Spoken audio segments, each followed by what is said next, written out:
Саламатсыздарбы? Бүгүнкү сабакта ден соолук темасында сүйлөшөбүз жана кыймылатоочтор тууралуу маалымат алабыз. Лексикалык минимум. Ден соолук.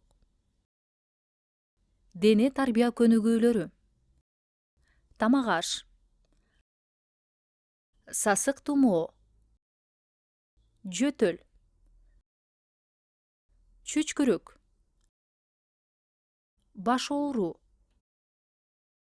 Оору, оорукана. Бейтап, бейтапкана. Оорукана. Оорукана эмес, оорукана.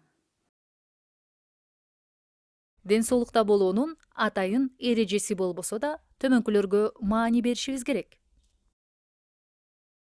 Тамак аш, уйку, стрессти башкара билүү, үй бүлө жана достор, дене тарбия көнүгүүсү, кыймылатоочтор,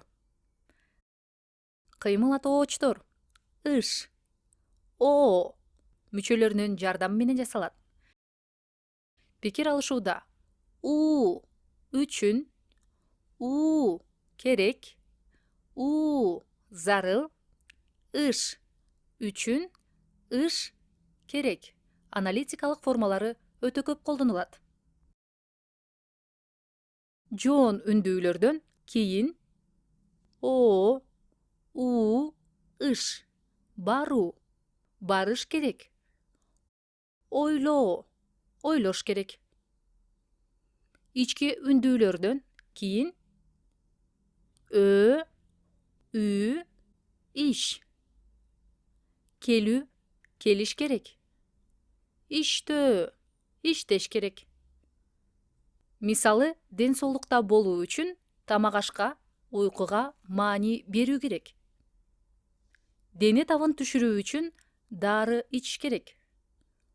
Эстеп калыңыздар. Же, ыш керек. Жеш керек. Жебеш керек. Диалог. Саламатсызбы, доктор? Мен түнү менен жөтөлүп, чүчкүрүп чыктым. Башым ооруп, дене табым дагы 39 градуска чейин көтөрүлдү. Эмне кылышым керек? Саламатчылык. Муздак суу ичпеңиз. Муздак абага чыкпаңыз. Мен жазып берген дарыларды ичиңиз, тезирээк сакайып кетиңиз. Билесиңби, Аруке, күн сууктай баштаганда сасык тумоо да күч алат. Ооба, сасык тумоого чалдыкпаш үчүн жылуу кийинүү, жамгырлуу күндө кол чатыр колдонуу керек.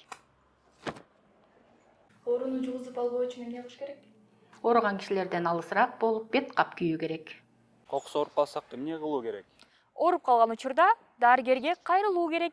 Дарыгердин сунуштарын угуп, дарыларды өз убагында ичүү керек. Оорунун алдын алуу бул оору баш үчүн алдын ала көргөн иш-аракет. Мисалга алсак, витамин ичүү, сууда сүзүү, көнүгүүлөрдү аткаруу, эмдөөдөн өтүү, туура тамактануу жана башка ушул сыяктуу аракеттер. Ушуну менен бүгүнкү сабагыбыз аягына чыкты. Кийинки сабакта көрүшкөнчө сак саламатта туруңуздар.